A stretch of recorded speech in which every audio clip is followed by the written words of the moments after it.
So here I'm down in Weymouth for Ironman Weymouth 70.3. Let's go.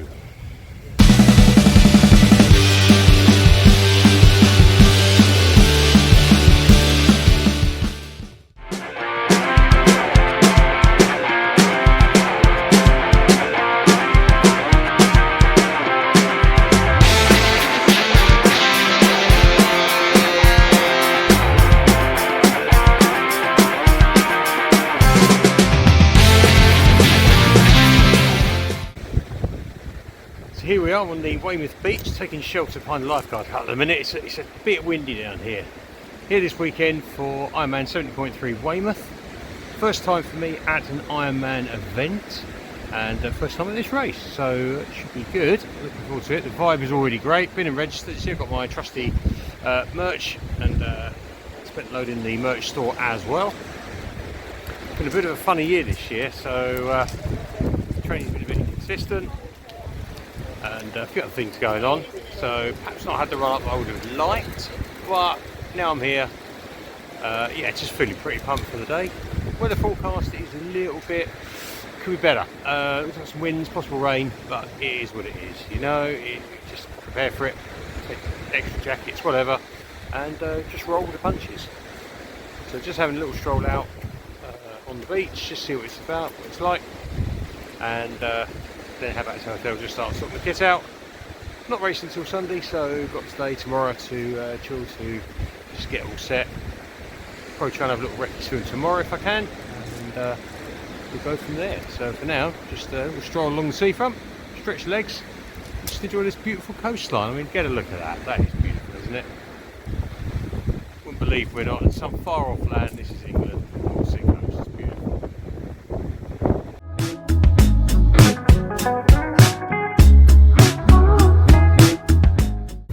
Back on the seafront, wandering out for some dinner. I had been out for a bike check actually. Yeah, that wind's a bit fruity, as you can probably hear on the recording even now. But yeah, roads just along the seafront. There's only about 7k all in. Nothing too stressful. Certainly not trying to put anything in legs. Just checking the bike's running all right after travelling down with her on the top of the car. Yeah, no dramas there. Might just want to tweak my Garmin mount. I just wasn't totally happy with that. But otherwise, all good. Got to say though, I mean, how beautiful is this place? You know, you can go abroad, but Ironman have picked a damn good venue here. It is absolutely stunning, and everyone's just so friendly. Everyone seems really welcoming of Ironman coming here. So, yeah, it's already shaping up to be a great weekend. So, time for some dinner, wander down to town, stretch my legs. Again, what's not to love about a nice walk along the promenade like this. And then tomorrow morning, probably try and do a swim recce. It looks like they've been putting out the swim boys today and marking out the course. Swim entrance was getting built as well. So high tide is about early morning, early to mid morning, so after breakfast. So that'll be not too far off, similar to race day. So probably try and get down. I'd imagine there'll be a few other people. There's quite a lot of people you can see arriving now. So probably try and get down for a swim. So dinner now, and we'll catch up hopefully after that swim recce. Good morning, it's Saturday, and yeah, it's quite a nice morning. I think we can best describe the weather right now in Weymouth as highly changeable. So absolutely torrential rain last night, most of the night. The entrance ways and the part of the roads up to transition are looking pretty wet at the moment, but draining through all right. So the sea's actually levelled out a bit with the winds that have been forecast. That's been pretty lumpy. It's been a bit of a concern, but at the moment it's looking good. And you can see we've got the swim beginnings of the swim course are out. Probably can't quite see them on this camera, but the boys, the first two corner boys, are out there, and I'm very surprised. I think there's some more due to go out. I can see them on the beach here. They've started building swim in, swim out. So we've got various sort of fencing, matting there, it's just starting to come out. So Gym work will be carrying on today from the events team. But so far looking good. And actually the wind this morning is currently looking more higher winds than it's forecast for race morning. But like I say, it seems to be changing about every couple of hours, so we'll see. But I'm going to go back to the hotel, and I think with the conditions like this, I can see a few other people in the water already. I'm going to get a wetsuit on and see if I just do a little recce swim just to get used to the water here, and just do a little bit of sight practice. Nothing too stressful, don't want to burn myself out. And then later on in the day, it's all about getting all the kit ready and wrecking. So, time to go find the wetsuit.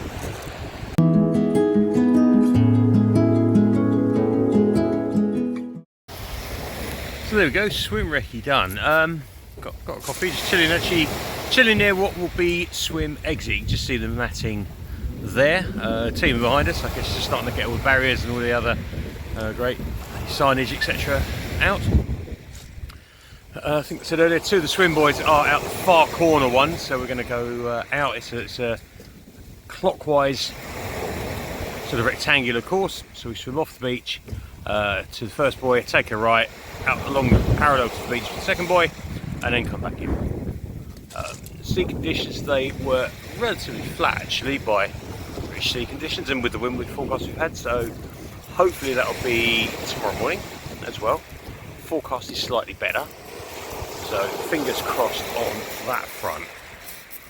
Water conditions were lovely though. Water's really clear, really nice to swim in. Temperature wasn't too bad. The marshals here were saying around 18 degrees yesterday when I spoke to them.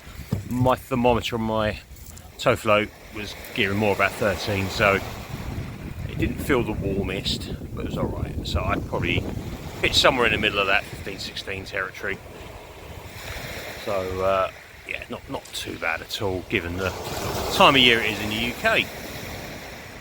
So yeah, pretty pleased with that. I think even it's good to get in the water, have a little bit of a acclimatisation, just get used to it. You know, it is open water, it's open sea. You know, and in the sort of kerfuffle, the adrenaline's pumping in the morning.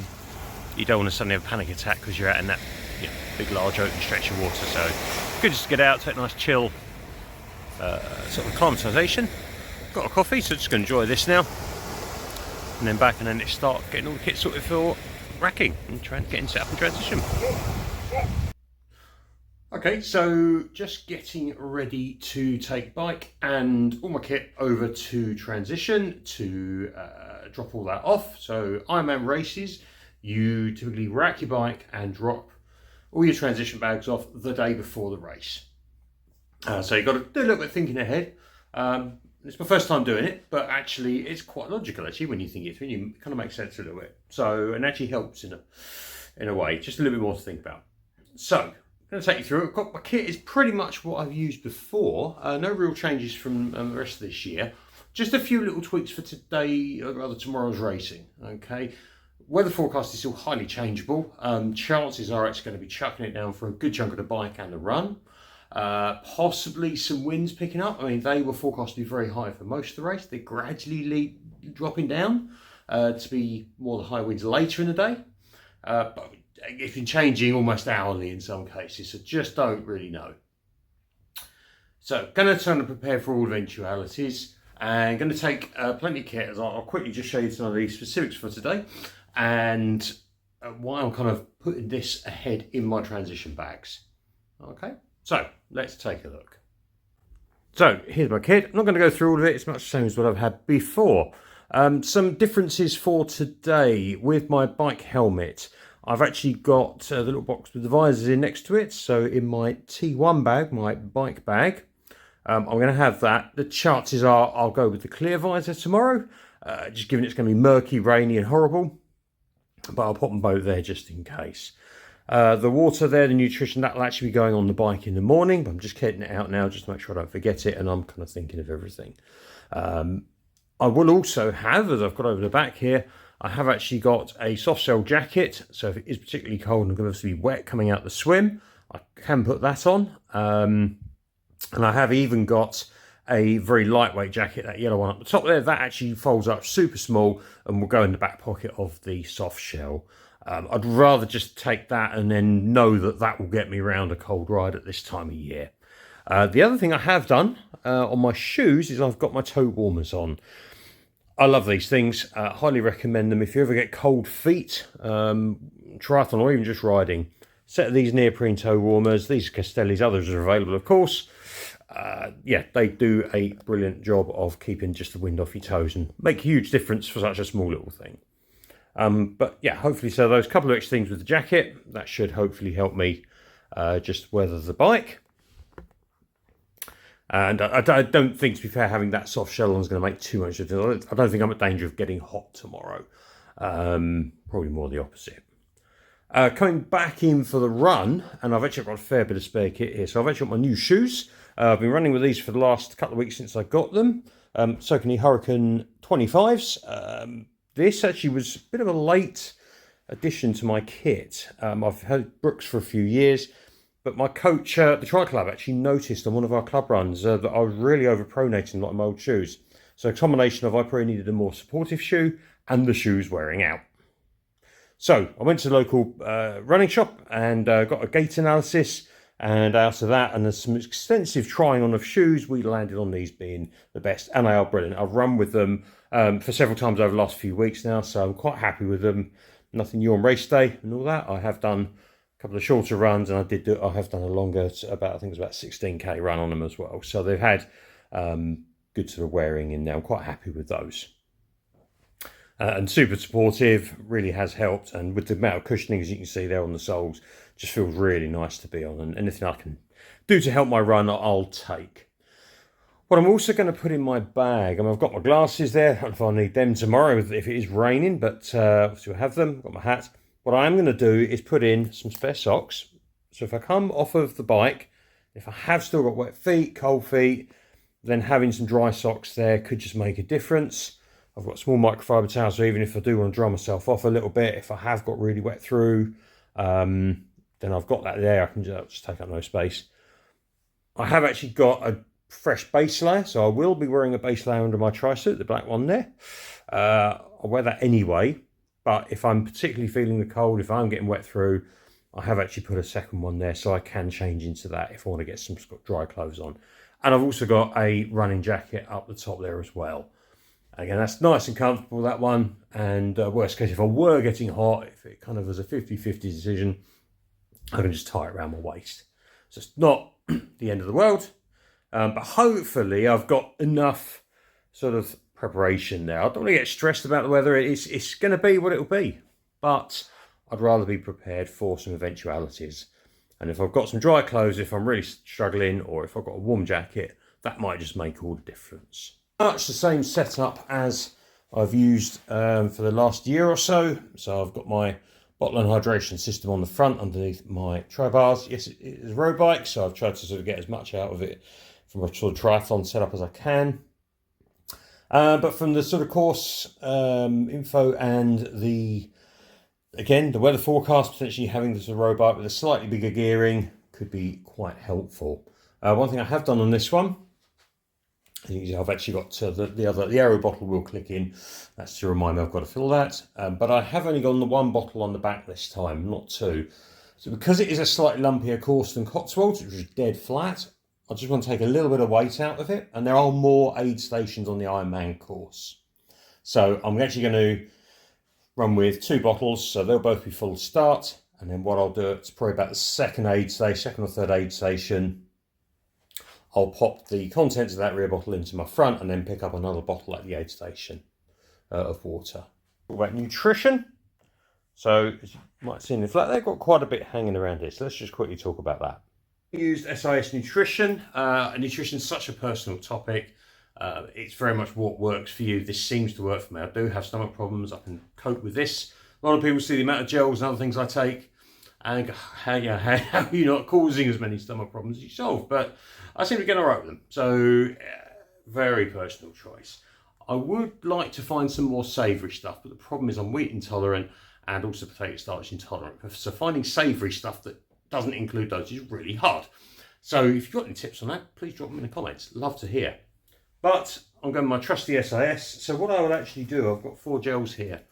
So I work on about 60 grams of carbs per hour. Again, that seems to work well for me with my stomach problems. So, but what I'll do in that aero bottle that is unclipped at the minute, I'll put the 4 gels into that and I'll top it up with water. And I'll take my gels on a bike through that. Works really well for me, and it's makes them a lot easier to take on board. So one thing I mentioned is I will be topping up one of the bottles. Again, I'm just keeping it all with what I know. So I use SIS hydration tabs as well for my electrolytes. So little tip here, I'm going to take some spare tablets on the bike with me. All I've got there, that is a SIS hydration tube, as you typically see them like that when you buy your tablets. And all I've done is just cut it down in size and pop the lid back on, and now I've got a little waterproof, handy sized little container for taking my extra spare hydration tablets out. So when I get that bottle of water at the aid station, I can drop one of those in and I'm good to go. You know, I'm not the quickest, so that extra minute or so just sorting that out at the aid station isn't going to really cause me a problem, but it could help me more in the benefits of having that hydration. So that's kind of everything really. So now I'm just going to do another couple of run throughs. I've probably told this before. I love to run through the race step by step in my head. So I'll go, right, swim, bike, run, the transitions. What do I need for each thing? And I'll check it off. So I'm going to do that obsessively for another 2 or 3 times now. And if I find anything missing, I can drop it in and sort that out. So next step, going to get all this double, triple checked, and then pack up all the bags, pack the bike stuff up, and also get my kit ready for the morning. So in the morning I'll have my tricep, my wetsuit that's put on, because I won't be taking that into transition today. And I will also just have to make sure I've got all of my water and bottles ready to take on to put on the bike in the morning. So I'll get all that laid out here shortly as well. And then it's over to registration. Evening. So just quick updates around Saturday out then. Just walking back along the beach, the promenade again. Walking back from dinner, had a lovely Italian, lots of carbs there, so all set. Unfortunately, on the walk down to the restaurant, got the emails through from Ironman, and sadly they've cancelled the swim tomorrow. Yeah, obviously gutted, was really pumped up. I was actually looking forward to that. My swim's been going really well in training, but you know what, it is what it is. The weather has been so changeable this week. I mean, you know, 3 days ago, who'd have thought we'd have had a race? It was getting that bad, some of the forecasts. So I think it's the right thing. It's disappointing, it's always going to be. You can't deny it. But I think it's the right decision. And, you know, Ironman have got a field of, what, 2,500 people here of a real wide range of abilities. A lot of first timers. It's been touted as a first time friendly event.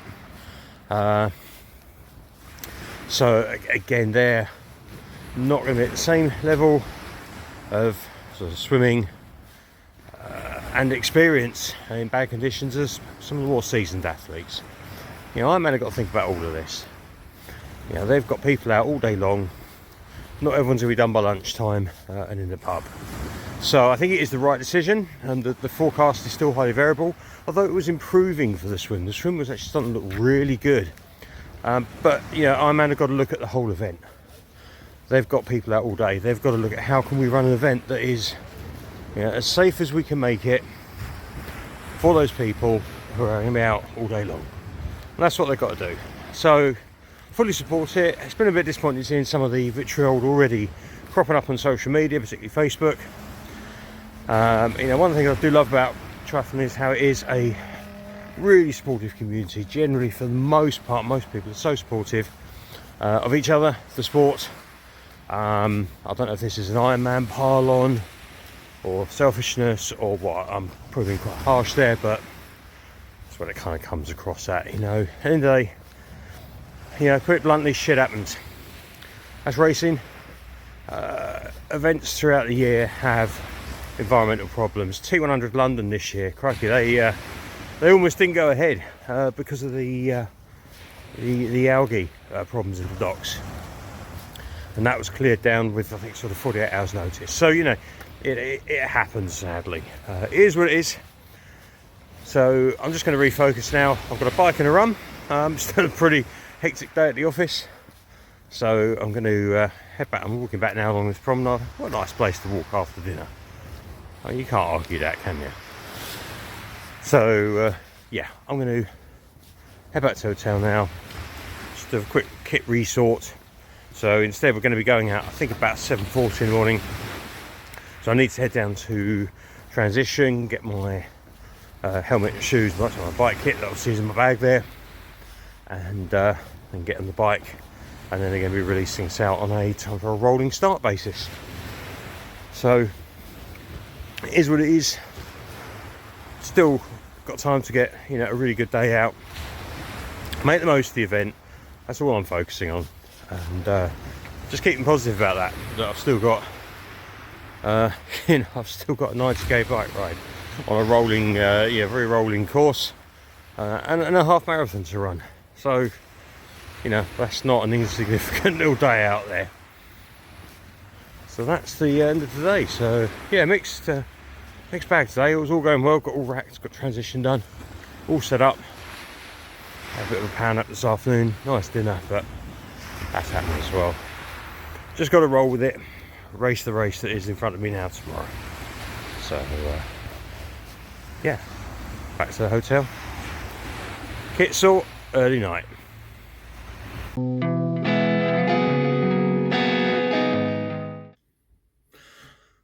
Well, morning, welcome back, and it is the day after race day here in the hotel room. I'm in a Premier Inn next door to Transition. Unfortunately not the race wrap up I'd hoped to be doing, but it's all part of racing. So unfortunately I pulled out at 60k on the bike ride, so I'll walk through what happened on the race in a second. So yeah, disappointed. I was going okay, actually, felt pretty good. I was actually enjoying the bike course. It was challenging, rolling as described, but doable. And actually, with where my state of training was, actually I thought I was doing better than I thought I might actually. So yeah, disappointed, but yeah, let's just walk through what went down. So swim was cancelled. Okay, let's start with that. Swim was cancelled, of course, cancelled the night before. There was a lot of debate around that on social media. Was it the right decision, the wrong decision? I think it's a difficult one. If you know, you look at the forecast, if that were me going for a training swim, I'd have been in the water. Okay, and that was kind of the vibe that a lot of people were talking about on social media. But I do have sympathy for Ironman here. You've got a mass event, 2,500 people, plus all the volunteers, the water crew, the various different teams everywhere. Plus all the spectators around. You know, that's a lot of people that they're responsible for. And unfortunately, when potentially bad conditions haven't been listened to before, unfortunately, the worst has happened. So I feel for Ironman, it's a bit of a, I think they were going to be damned if they did, damned if they didn't situation. They had to make a call, a tough call. And I've been involved in years gone by in running large scale events myself, nothing of that scale, but even so, I used to be a Cub Scout leader and led several big, large-scale camps.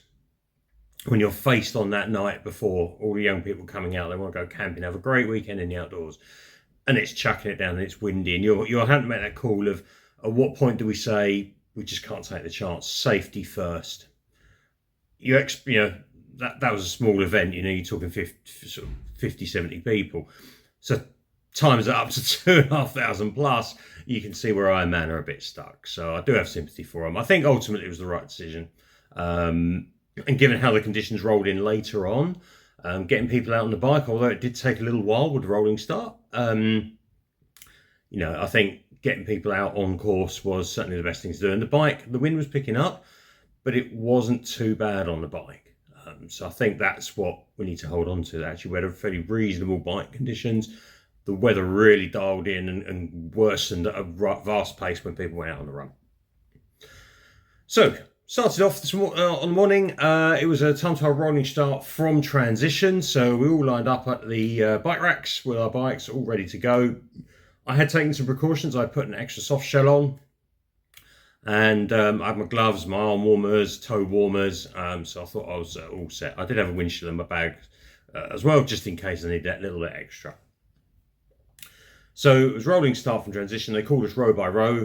They started with the lowest numbers first, the lowest racks. So it was purely arbitrary on that rack number. So if you registered early, or I think some of the Ironman programs sort of allow for lower bib numbers, then you got out early.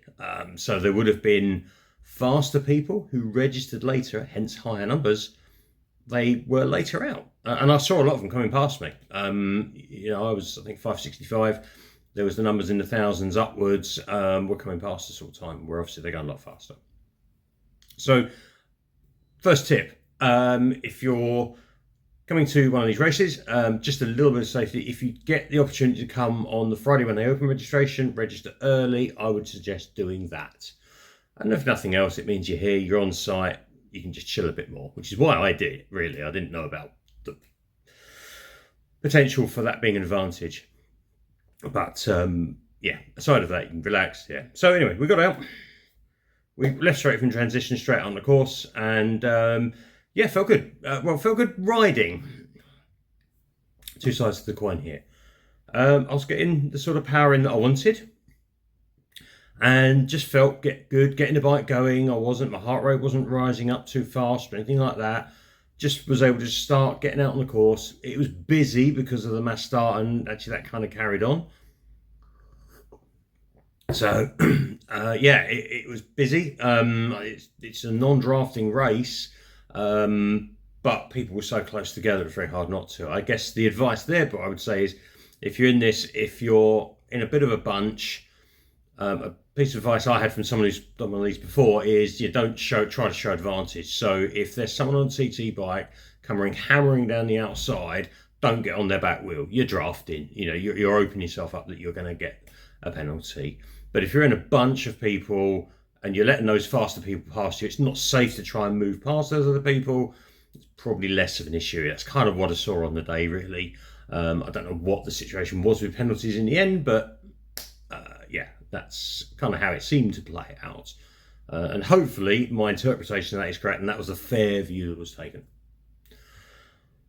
But whilst I say that I felt all right on the bike, I felt comfortable on the bike, immediately I was feeling cold in my knees. So I had a tri-suit on and I had calf guards on. So my knees were exposed.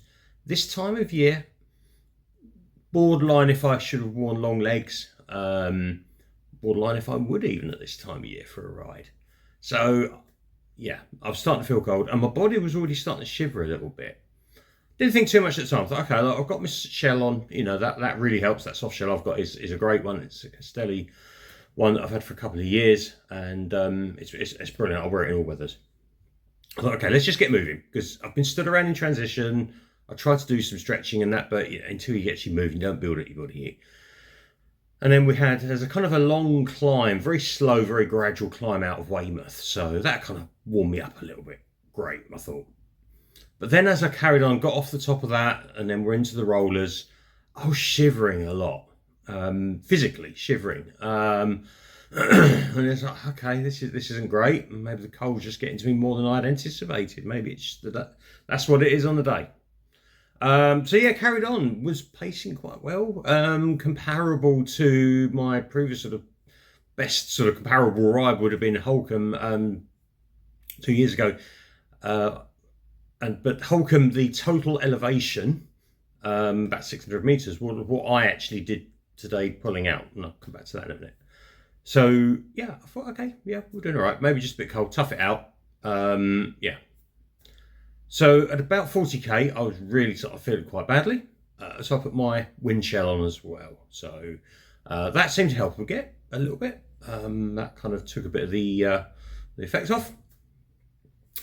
And then, I was able to keep pushing on. Made it past the second aid station. My nutrition strategy was going on point. I was getting my gels in, my gummies. I use SIS products. And my hydration was more or less all right. I was a little bit behind on where I wanted to be on my hydration. About half a bottle's worth. I was aiming for a bottle every 30k. That's a 750ml bottle. I was a little bit down on that, so but I wasn't too worried. It wasn't the hottest day, and I tend to drink slightly less, rightly or wrongly, on cooler rides. But it wasn't too far off, and I knew that if I just put a bit of concentration on that on the sort of latter part of the ride after the big hill, there's a bit more downhill into Weymouth, I can catch that up and I'll just put more of an effort to keep drinking. So yeah, all fine. But yeah, I was just feeling really rough, not enjoying the sort of cold side of it, and feeling shivery. And yes, about 40k, put my shell on. That helped. Just before 60k, about 58k or so, started feeling quite tingly all over. I'm just a little bit lightheaded. Just not great, frankly, is the way to describe it. You turn a left-hand bend, and then you start a slow climb, and this is just before the main big climb. There's one big climb on the course. So this is just before that. You just start a very slow, gradual climb up. Nothing to worry about. Probably wouldn't even drop into the little ring on the front. Came up, just started up this, dropped the cogs down a few, started spinning it, and just this wave of sort of nausea came over me. Felt really lightheaded, my whole body's tingling. I thought I was going to be sick. I thought I was going to faint. I've had faints in the past, and I know the feeling. So yeah, that was bad. I thought, I've got to stop for a second. This isn't good. Pulled over. Took about 10 minutes. Just kind of had a drink, caught my breath. Thought, okay, head's clearing a bit. Just a little wobble. Got back on the bike. Tried to just get on the bike, get stood up, get back in the flow, and I literally, my head just swam again. I just can't even balance. It was bad. So at that point, I was like, I know my body, and it reacts in this when it's really run down. It reacts in this way, with that kind of lightheadedness and almost faintness. It's what I've had before. I've been checked out with the doctors, head to toe. Nothing going on. It's just how my body reacts to that when I'm really at the deep end of things. So I knew it was just time to pull the pin. That wasn't getting any better.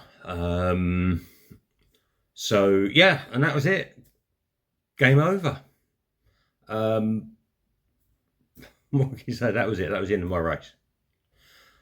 So I do just want to talk just quickly, just to round out, about what happened after that, though. Because actually, for all the stick that Ironman had got online with the swim cancel and that, and yeah, it was a bit chaotic all around the main event hub. There was a lot of crowds, obviously all the family, friends come to support, and with the way the run route ran around transition and that, there was a lot of points you think, oh, I need to get that direction, and you couldn't because you couldn't cross the course, and it was a little bit chaotic. But the one area that I do want to shout out to Ironman, having personally experienced it now, and that was the support for the athletes. So I pulled over. I decided that's it. I'm stopping. I flagged down one of the bike marshals. It happened. It was one of the technical officials. He pulled over, told him what happened. So he got us over safe out of the way. Luckily, where I walked sort of 50 yards down the road or so, and there was a big sort of industrial unit with a sort of lay-by in the front. So I was able to get in there off the road safe. He checked us and said, okay, had a chat with us, sounded out where I was. I said, yeah, I'm done. He said, do I need the medics? I said, well, I don't think so. I think this is just, I've pulled the pin at the right point, but if they happened to be nearby, it wouldn't hurt. But as it happens, they were tied up on much more serious injuries, sadly, and I hope those people are okay that were involved in a couple of crashes. But they would pick up that trucks on the course as well. So he got me one of the old tinfoil blankets. Surprising how much warmth those little things give you. And took all my details and registered me and sort of kept an eye on me there. So great bit of support there. Once he was happy I was safe, he said, look, the pickup's coming. It'll be here at some point. It's obviously got other people to pick up and it's trying to get around the course. So yeah, fine. I'm safe. I'm now warm. I've got a drink. I'm all right, And I did have my phone with me. So I only say you're not supposed to have phones. So I checked with Ironman beforehand and they were fine with this. So I didn't want to be out for such a long day without something there was a means of communication. So what I did, I actually had my phone switched off in a little waterproof bag, like food bag. And it was in the back of my tri-suit. So it was out of the way. Ironman said, yeah, we're happy with that. It's basically, if you read the rules, it talks about not having these things for communication purposes. So that was off, but it was brilliant because I was able to get that out. First thing, messaged my wife because she's at home tracking me and she's probably going to be looking going, what's he sat still so long for? Is anything happening? So I was able to message her and put her mind at rest, and because I knew then I had a way of getting some sort of contact. So yeah, I was cool. I was just chill out. So one of the pickup trucks comes along eventually. I think I was there for about 45 minutes or so in the end.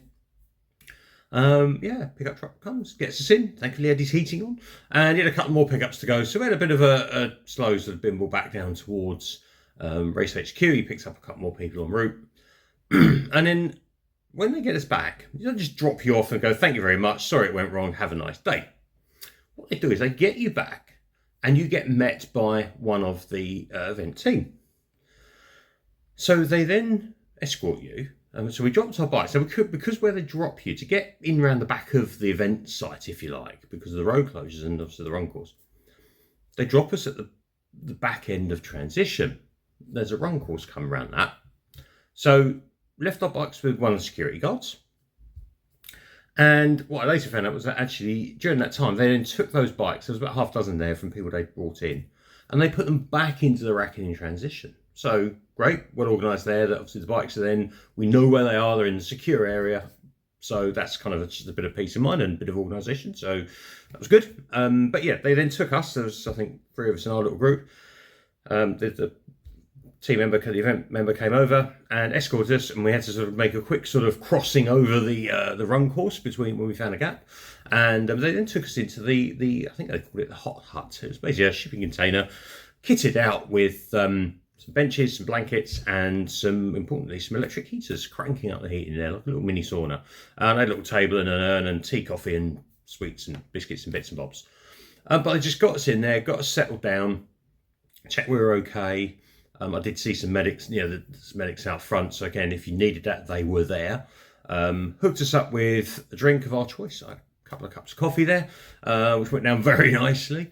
And then just did all the sort of registration piece, took our time chip, checked who, re-scanned us. I lost count how many times my wristband got scanned. Just made sure we were okay. They also then went and got our run bag. Although I ended up with both my bags, my cycle and my run, which was actually quite handy. But at the very least, they got you a run bag, so then you could change out your cycling shoes, put your run shoes on, at least you got some comfortable shoes on. So yeah, and then once we were happy that we wanted to go, obviously we went, and they signed us out, as it were, made sure they knew we'd all gone. And they would check that we were happy to leave. They asked me if I had anyone with me. I didn't. I'm down here on my own. You can't get your bike because it's now in transition. Transition didn't open for another 45 minutes for collection. So is that okay to hang around? They're obviously making sure I'm not going to be hung around getting cold. And here's where my other top tip for this event is my hotel came into play, because I was in the Premier Inn, literally next door to transition. So. And for Premier Inn stays, it's not the cheapest. I'll be honest about that. I think for 3 nights I paid about 500 quid. So that's steep for Premier Inn. But location, because once they released, they said, nothing for us. If you're happy to go kind of thing. I literally made it out of the event into the sort of the main sort of public area. Got around the corner and I was in the hotel in probably about 5-7 minutes. So I was able to just get in, get dried, clean, warm clothes on, and I actually went back out then because I knew I had to go and get my bike. So by the time I'd done that, I was like, I can go and get my bike in a minute. Then I was able to smooch down, pick up my bike. I also then went down and saw the sort of finish line and saw what was going on down there. Did need some food, so I went and picked up my a beer and a slice of pizza from the athlete foods area that was obviously out by that point. Then got the bike, came back. So hotel paid off. But yeah, I just wanted to do that shout out because I really had that bang to rights. And there were people that were bringing in who they'd obviously missed the cut-offs. And very disappointed for them. There was a lady next to me who was obviously quite upset and feel sorry for her. But unfortunately, I knew this coming in. Ironman are a stickler for those rules. Cut-offs to the cut-offs. She missed it by 2 minutes. But another little shout out here that the actual race, I can't know if he said he was the actual race director or one of the senior event technical directors. I forget how he introduced himself, but one of the senior guys at Ironman running the event, he was there in that hot room. So the people that were getting pulled out because they missed the cut-offs, he's coming over saying, introducing himself, so is there anything you want to say about it? Kind of vent at me, if you like, which never seen that before. I thought, you know, that's a really nice gesture. It probably doesn't help that person sat there going, oh, it's only 2 minutes. You know, I've missed it. Can't I go out? There's nothing much you can really say because they're not going to let them out. But I thought it was a nice gesture. I mean, it may not have been received by them, and understandably, emotions are high, all that. But I just thought, from my perspective, watching it, it seemed like a nice gesture. And he made some fair points that, you know, 2 minutes there suddenly becomes the person who missed it by 3 minutes. Well, hang on, you let that person at 2 minutes go, why can't I? At what point does he draw a line? So, yeah, difficult. Debate for another day, I'm sure. So that was it. Yeah, race over. What I later found out, and actually I was chatting to my wife afterwards, her and my daughter have been ill with some cold virus, horrible thing for about 2 weeks on and off. Between them, I thought I was clear of it. Chatting to my wife, she said, yeah, for about a week before, she had random symptoms before it really came out. She says, I bet you've caught it, you just don't feel it yet. She's pretty sensible, my wife, so I totally agree that's probably a good shout. And actually this morning you see me take a couple of bits of coffee. Yeah, I am quite, I don't know if you can hear it in my voice, I've spluttered a couple of times. It's already there. I can feel it in my chest, in my throat. My nose is a bit bunged up. It's definitely something there and coming out. So I think, and that would be indicative then of the fact that I just felt rough. I was feeling the cold. My body was obviously run down. Early on, the conditions obviously weren't great. So of course, if you've got to fight that, you need to be at your best physically. And of course, if you're not, then that's it. So yeah, suspicion now is that just was there, underlying, bubbling, ready to come out. It has actually come out today. And yesterday, with the effort I was putting into, you know, the strain on my body, that was basically yeah, enough to do it. So that's the wrap up. That's what happened. I hope you enjoyed this sort of catch up of my weekend, what went down. I hope it's given you a little bit of flavour of what goes down at an Ironman 70.3 race. Been a great weekend. I've still had a great weekend of triathlon. Really enjoyed it. Glad I came down. And would I come back? Yes. Not sure whether it'll be next year or not yet. I haven't quite decided on my schedule, but I'd certainly come back again. Would I race another Ironman branded event? Yes. I think you can always pick holes in any event. And the bigger the event, the bigger the scale, it's easier to start seeing those things. But overall, I thought, you know what, it was very well organised. And things like the athlete support that I've spoken about there, I thought was very good. And that's kind of where you want it. Closed roads, obviously brilliant. You don't get that often. There's not that many closed road races. So yeah, I'd come back and race another Ironman event. We'll see what that may be. So yeah, I hope this was useful. I hope you picked up a few tips out of what I've done this weekend. Or things not to do, perhaps. Who knows? But yeah, hopefully that was helpful. So I'm going to finish packing my stuff now and then take a slow and gentle ride home. It's about 3.5, 4 hours to get home from here. So yeah, just take a gentle ride, plenty of coffee, and yeah, start resting up for winter training, and just recover and get back in better shape, finding shape for next year. So again, hope you enjoyed the video. Please like, subscribe, try and get some more content out, and I'll see you in the next video.